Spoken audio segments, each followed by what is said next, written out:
Hi, I'm Cascade and I'm playing through Scythe Digital, all 7 factions. This is episode 2. We're doing Albion Innovative. If you want to see how I randomise my faction choice, you could look at the first video there. I might put a little call out on the screen so you can see that. And we're going to jump straight into it. Playing the game and explaining my choices as we go along. Albion is, of course, one of the expansion factions. It's Invaders from Afar. If you own the digital edition, that's a small add-on cost. If you own the physical board game, that's an extra expansion. I actually had a friend of mine bought me that expansion. That was very nice of him. And as usual, I'm going to be looking at my player map to see what my first few turns are going to be, keeping in mind that I'm going to need to get some people to there as soon as possible. And also, since we're on that, this AI will grab that spot if I don't, and if it does, I'm going to have to chase it away with a mech. The blue player has 2 options for village spaces, really, because it's going to take Russell a while to get over there.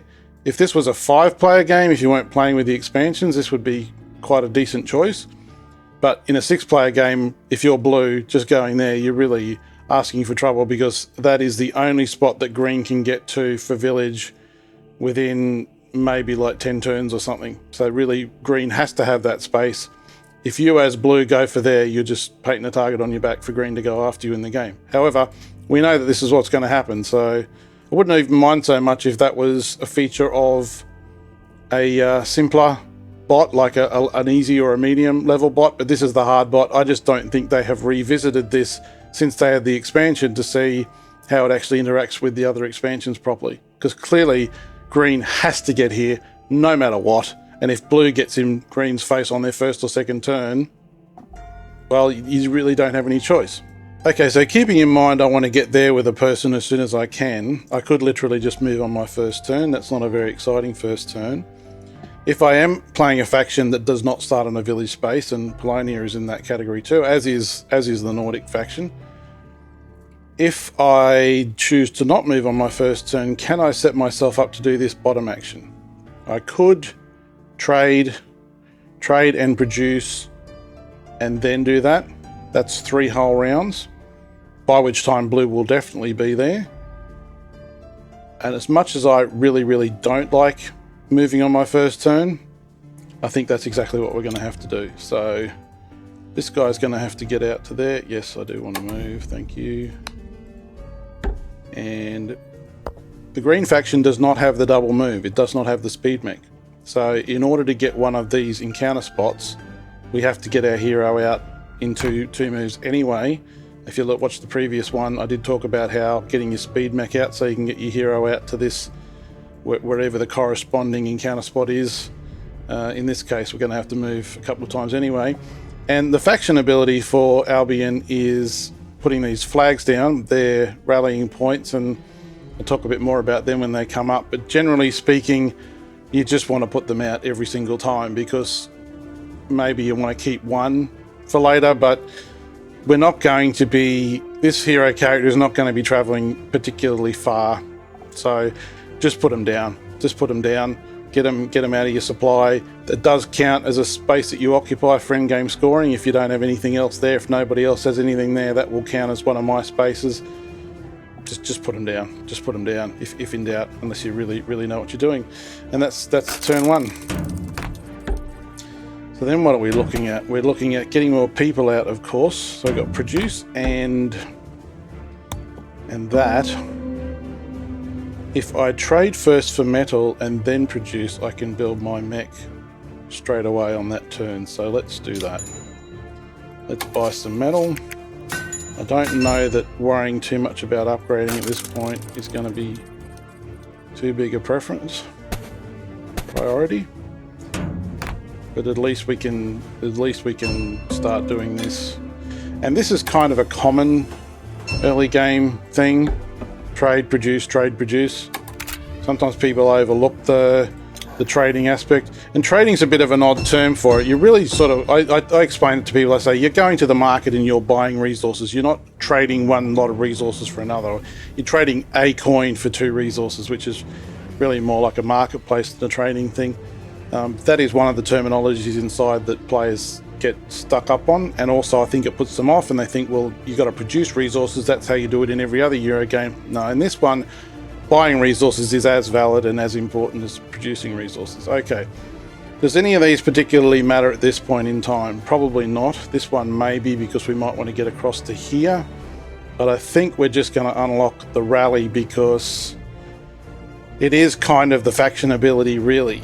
So being able to put the things down, yes, technically that's a faction ability, but is it really a faction ability? It doesn't really do anything until you've unlocked that mech, and that's kind of our equivalent to our speed mech, and I usually tend to go for the speed mech first, so let's do that. Nothing much is going to be happening with Albion until we get all of our mechs out anyway. Some of the factions you can be thinking about what you're going to be doing before you get all your mechs out. The Albion, we're going to be not doing a whole heck of a lot until we actually get all of our people out. So I want to be able to move these guys. There's not going to be any way, I don't think, where I can set myself up to do that when I move. So it's just going to be doing basically the same thing we just did. We're going to buy metal so that on our next turn we can produce and trade. That's not bad to be early game to be able to do a top row action, a top row and then a bottom row, a top row action, top row and a bottom row. That's a pretty good rhythm, because a lot of people, especially new players, will be going top row, top row, top row, top row, bottom row, top row, top row, top row, and that's your turn efficiency, that's your action efficiency, that's where you win and lose games, because it really is down to can you get your game plan done in about 20 rounds. That's kind of a benchmark. I know people will do it quicker than that. I've done it in 15. I have this Steam achievement for winning the game in 15 turns. Okay, what were we doing? We're producing. There's a lot of just doing very similar things over and over again in Scythe, and one of the mistakes I see early players make is they feel like they've got to do all the different things. I'm going to move, I'm going to build this, I'm going to pick a thing, do it. It's probably going to involve doing things over and over again. I think we might give ourselves the option to do that, even though I don't think I will. And I don't know that having a mech... Yeah, I will. The thing is, Polonia can easily get across here. If Polonia decides to build a mech here, and they decide to come after me, they can, if they unlock their submergibility, they can get across into here and hassle me. So just watch the back door there with these guys, and of course, I mean, these guys could eventually come across here too. So you kind of want to do want to play defensively. With Crimea in the first one, I didn't really worry too much about defending my people. It's in the first 5 to 10 turns, you're not likely to have somebody inside your back door like that, but with Albion, you probably are. I've seen Polonia especially come into here. They want this spot, actually. This is their premier upgrade spot, which is why I maybe want to go across to here instead if I want to do upgrades, which I might, because trade and upgrade is a nice little combination to do. So what am I doing? I am basically wanting to move these people off here because we don't need them here. If I could get this person to move, I could maybe put a rally point and jump them across like that. That's probably not going to happen, and I wouldn't mind grabbing one of these. I could just move these across the river. That might be better, because I can't get them to there, but if I can move this person here, there's things you can do with your movement order. If I can move this person here, I could rally, I could move this mech all the way across to there, and that would help me produce more metal, and then I could trade for something else. If I'd have left a mech here instead of here, I could have had split some of these people across here and some of these people across here. Well, it is what it is. Okay, righto.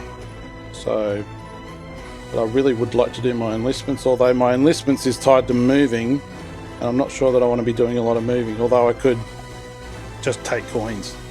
This might be a situation where we might want to do that. Okay. Since I have my rally ability, I am going to move all of these guys to... No, actually I can move them across there later too. I can actually move straight from here to here. So let's just grab... I think we grab that one because blue's going to come in. Blue's going to want that. White's going to want that. White's going to want that because white's faction ability relies on them having a bunch of these. It's going to be easier for me to get from here to here. I could have left a person behind in order to be a rally point. Your rally point ability is anywhere where you got flags or people. Okay, I'm overthinking it. I'm going to grab this. Right, oh, enlisted recruit is very good. Gain 2 food and a popularity would be sort of okay because we're going to be one short on this. Gain a worker, I explained in the last one, you almost never want to pick the one that say gain a worker. The only time I would maybe do that is if it was going to be my last worker to win the game, and I can't imagine being in that situation. You never want to have an even number of workers, and watch the previous video for an explanation of why that is. So it's going to be pay 2 popularity if we have it. Yes, we do for a recruit, and I think I'm going to go for upgrades. And I'm going to take bolster power. Don't have any combat cards at all. Okay, you don't have any combat cards, you need combat cards. You always have at least one combat card. We didn't get great combat cards. And we can't do the bottom row. We can place a flag before we forget. This is my number one complaint with this. It'll say, oh, do you want to move? Are you sure you want to move? Oh, you left the resources behind. Are you sure you want to leave? But with these flags, it's like a little thing here. And if you're mostly looking down on here to see what you want to be doing, you're not really necessarily paying attention to that one little part of the screen, and you will forget.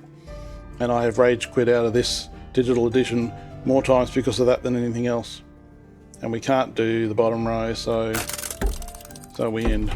But yeah, no, it won't remind you. So both of the expansion factions have little tokeny things that put it out on the board. They work quite differently. And with neither of them does it really kind of, you've really got to be paying attention if you're distracted in any way. Sometimes I have this open on the screen and I might be dipping in and out of it. Okay, now we've done the really basic setup. It's a case of what's the next thing I want to do. I think it's probably going to be this and this, upgrade and mechs. Now, some people are going to tell you don't get all your upgrades out, and that's generally good advice. In order to get your staff or upgrades, you need all 6 of them. That's a lot. You only need 4 mechs, you only need 4 buildings, you only need 4 enlistments. Getting all 6 upgrades is problematic. However, sometimes the board you end up with, if you've got trade and then you may as well do that anyway. Would it be really nice if we could get this building out? Don't know how we're going to finagle that unless we get to here. If we get this building out, we can start doing this. We could start getting bolster here. I'm not seeing any real obvious way. Once we start upgrading, we'll be able to get our buildings out easier. So also we're getting 3 coins off this. So we're getting 3 coins and a bolster power. So I dispute the fact that it's never the right thing to do to go for getting all your upgrades out. I think with this faction and the purple faction, the other Invaders of the Far, I've often actually got all my upgrades done.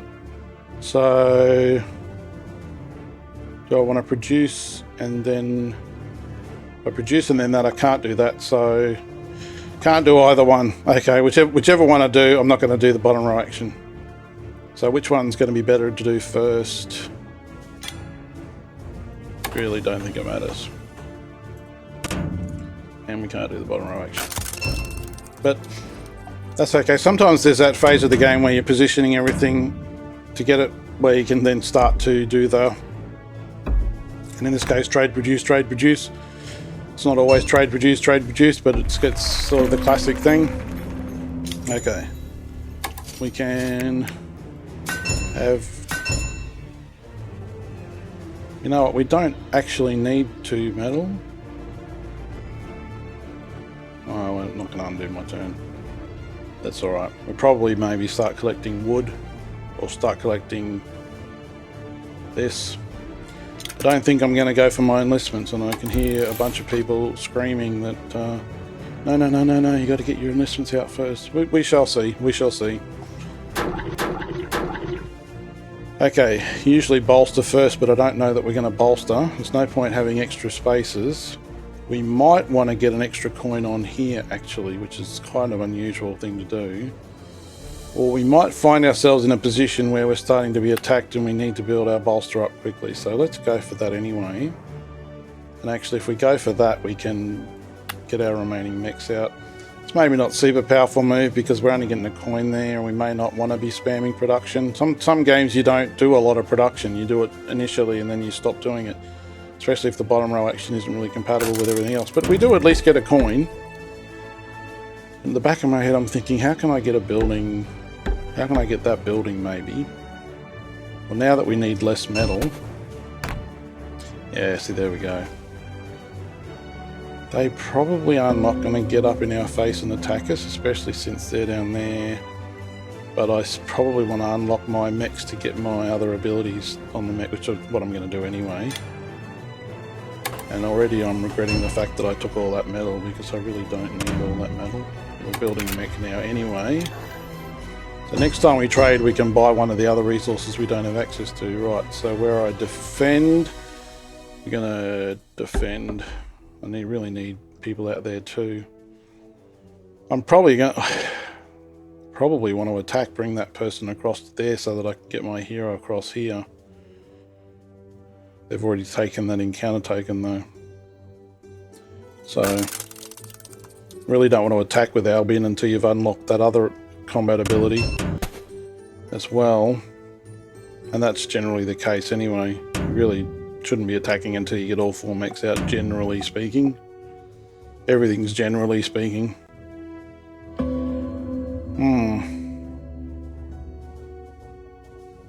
Go back to... got heaps of this now.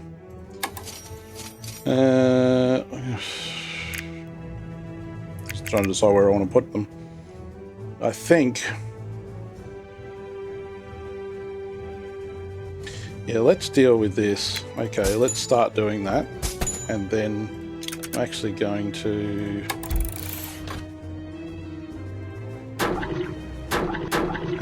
have that... building would be nice, but it's not going to happen. It's not going to happen. Can't do everything.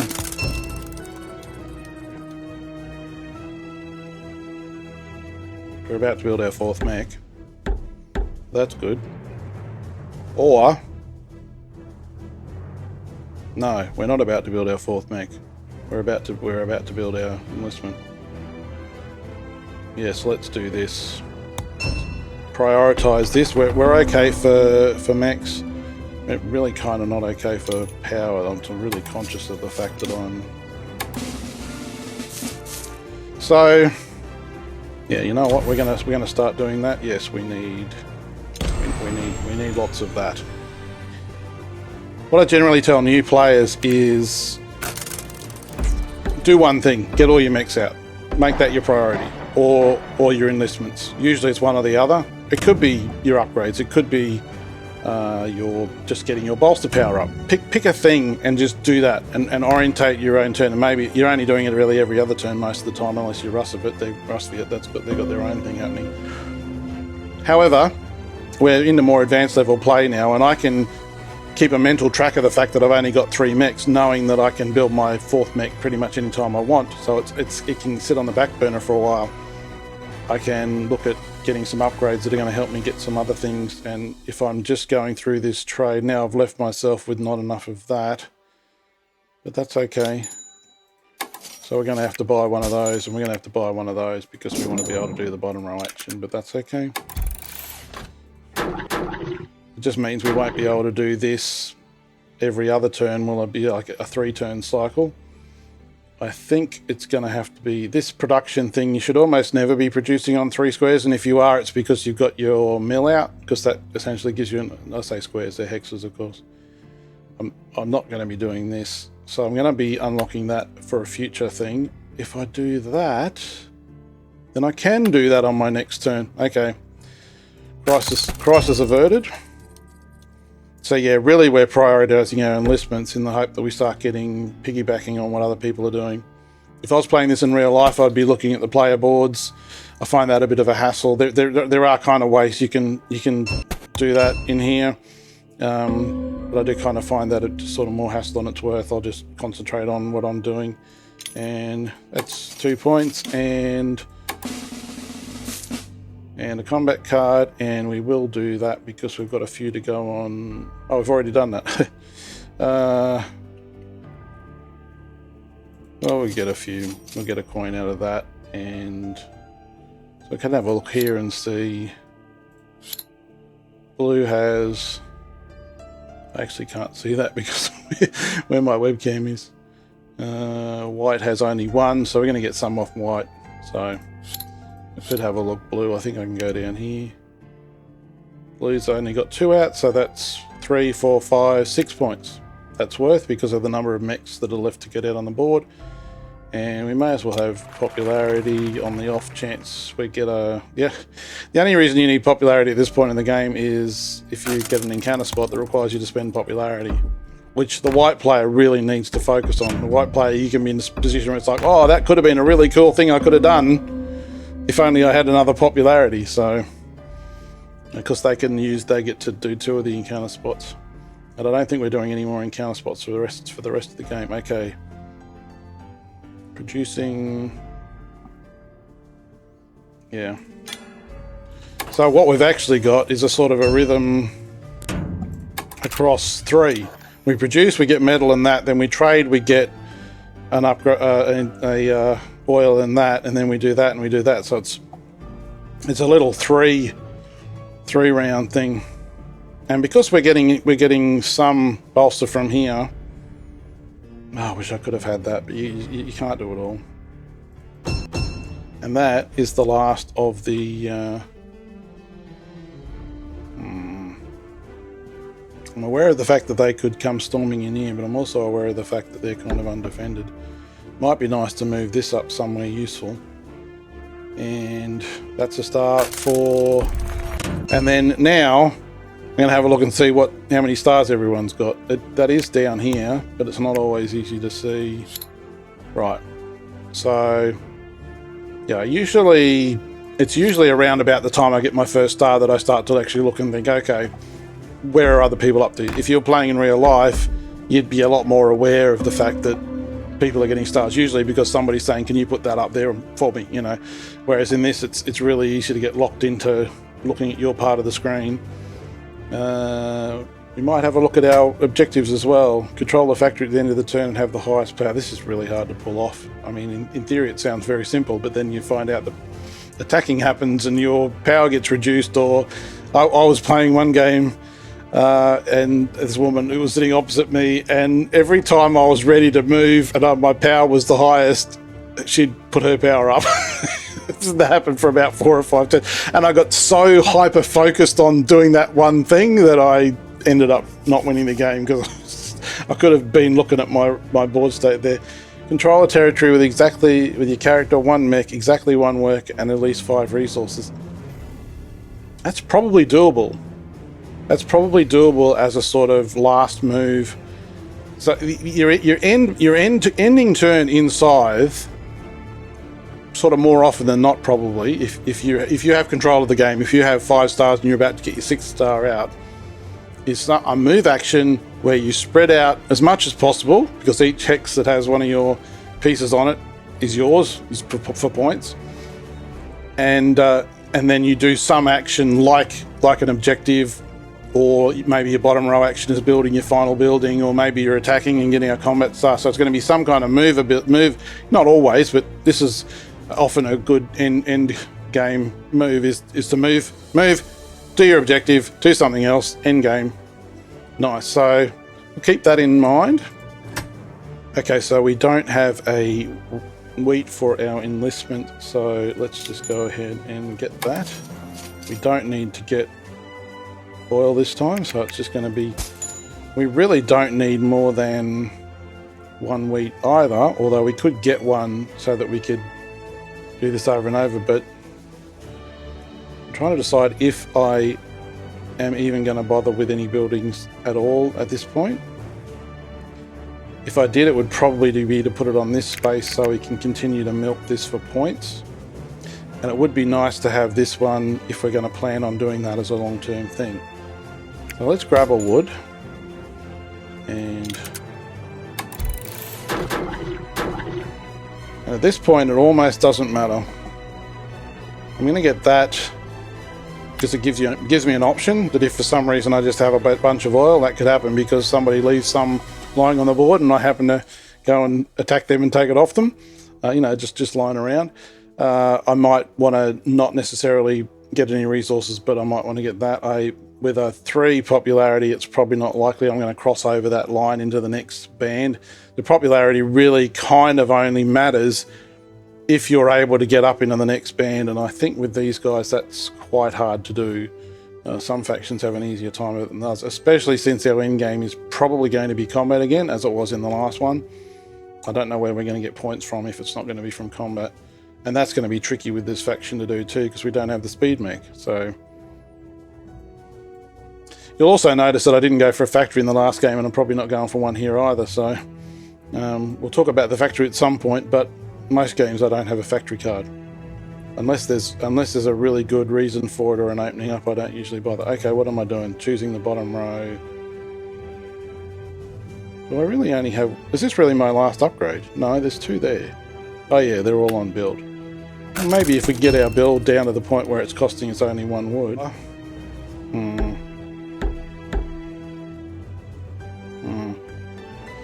We want the building so we can get this slot before we do any more of this, but there's no way to do that. There's no way to get that to happen until... Well, unless I move. Unless I move and produce and get wood that way. And then to move... Yeah, we could just move. We've got the wheat. Okay, so let's move. I want to get this somewhere more useful. Maybe we move there. Now I'm regretting not getting the produce on 3 squares option. And yes, we will place a flag. And then I'm going to grab one of these. Ooh, that's tempting.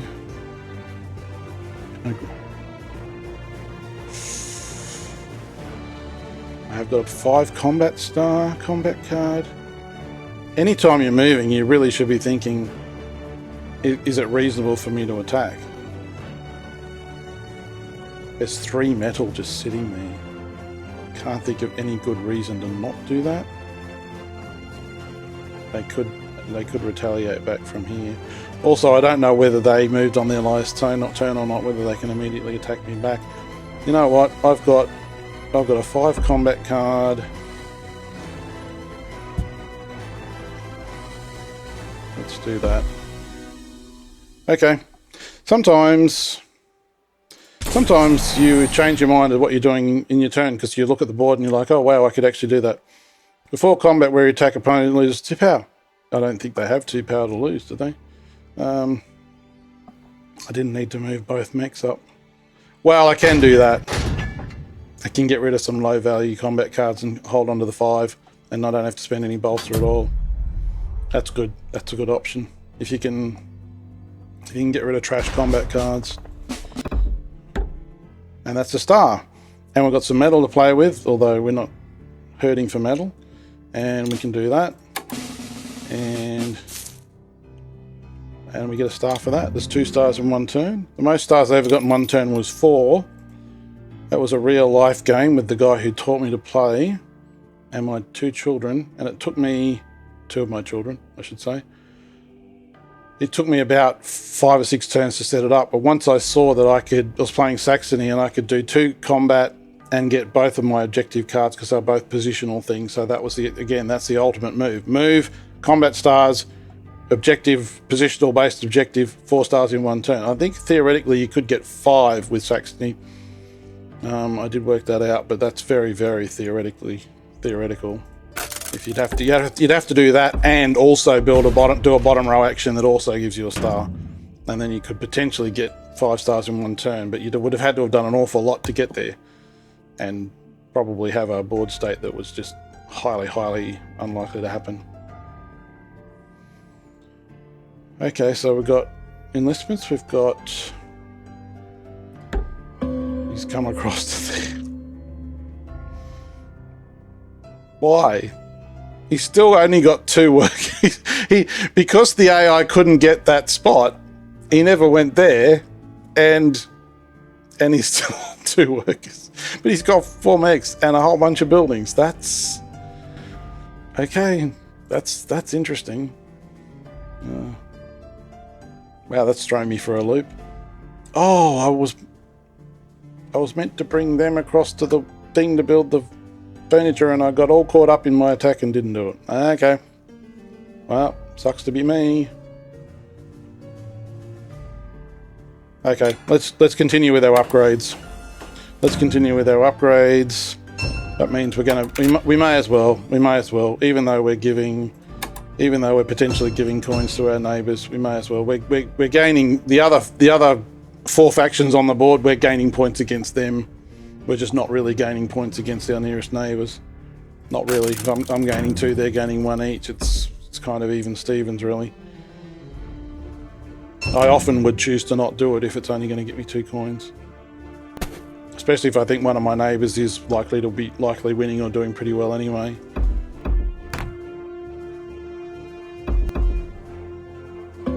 We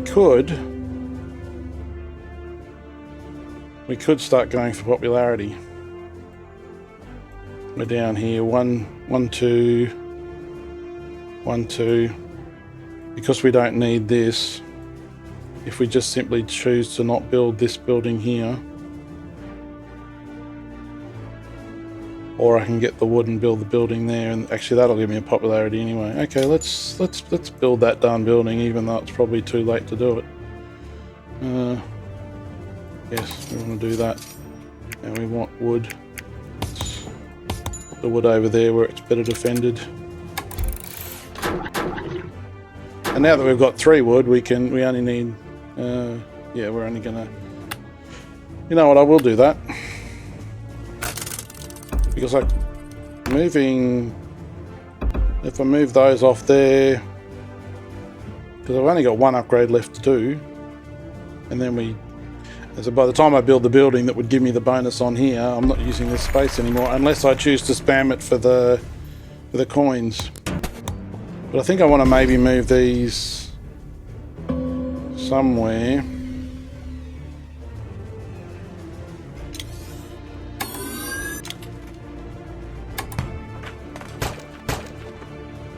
Okay. Or I could build my buildings. I could unlock this and then go for the whole popularity thing. I don't know that there's going to be, it would be 6 turns, produce, build, produce. That's after I move, 7 turns. I don't think there's 7 turns left in the game. I think I need to attack and get my bolster up. But then if I'm getting my bolster up, I'm building the buildings, aren't I? My bolster's actually nearly there anyway. So I could do popularity in this and get my bolster that way. I think that makes more sense actually. So it doesn't matter where we put it unless we should check the neighbour tunnels. Well, it's the same one we had in the last game. Neighbour tunnels means neighbour tunnels, not on tunnels. It doesn't matter because there's nothing there that's a neighbour tunnel. Okay. So we're going to trade for...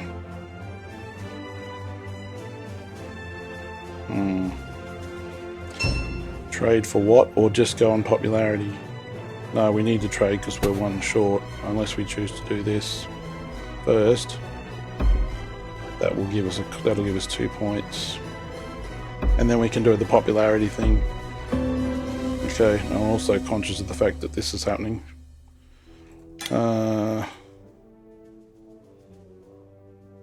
Yes, we're going to produce.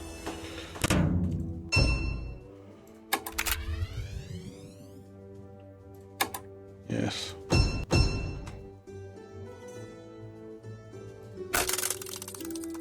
Yeah, because then we can get popularity. We'll get popularity and a bolster, and we'll do this and get a bolster and 3. So again, anyone who tells you the upgrade spot, you shouldn't be going out of your way to get 6 upgrades early. But if you just happen to have the board that suits it, yeah, pay $1 to gain 2 popularity. And that's going to be another star. So that's good. We've put our popularity over the line. So we're in this second category. Very hard to get it up here. I've gotten the star for popularity, but it is 18.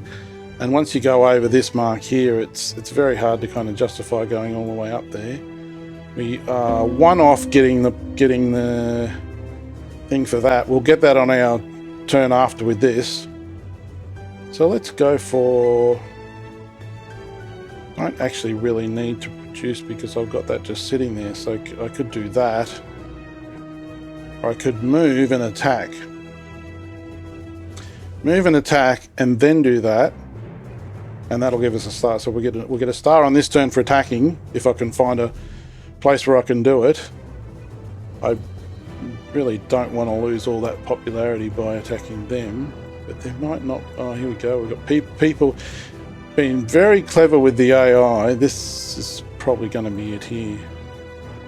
Or I'll Russ of it here. He's about to get stomped, I think. Okay.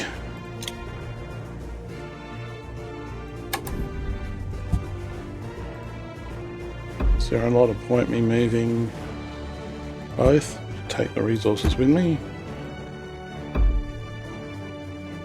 And I don't think there's any point me moving anything else. Oh. No, we will move person because that's an extra territory, assuming nobody attacks it and sends it home, and if they do, well, we haven't really lost anything. So, okay, so yes, they can lose that, and I can go bang bang fight. That's a star. I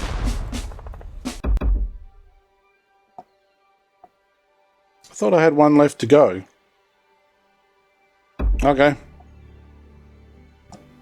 I don't know why I got caught up in that. I thought I had one more turn left before I...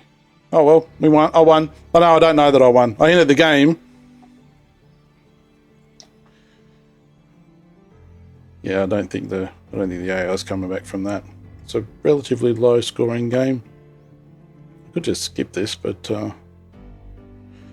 oh, 80 points. Okay, not a relatively low scoring game. So there you go. That was a little bit different. I got all my upgrades out. I said some people would consider that to be not a very good idea. The game did go for 22 rounds. Poor old Nordic character that couldn't get any more workers out because the AI was too dumb to realise there's another village space on the other side of the board it can get to, was right down here. Saxony is often like a very poverty or what's it called, rags or riches. Saxony is very rarely in the middle. And Rust of it all the way over the other side of the board, I had no idea what they were doing. But I actually like Albany. It's probably my favourite of the expansion factions. Actually going to play Tagawa next week because that's just the way it came up on the randomizer. And I've had a really hard time with Tagawa, so we'll see if I can actually win a game because that would be instructive. Either way, I hope it's helpful. I hope you've enjoyed the video. There's 5 more to go in the series. Please share on social media, like the video, subscribe to the channel if you want to see more content like this, and I'll catch you on the next one.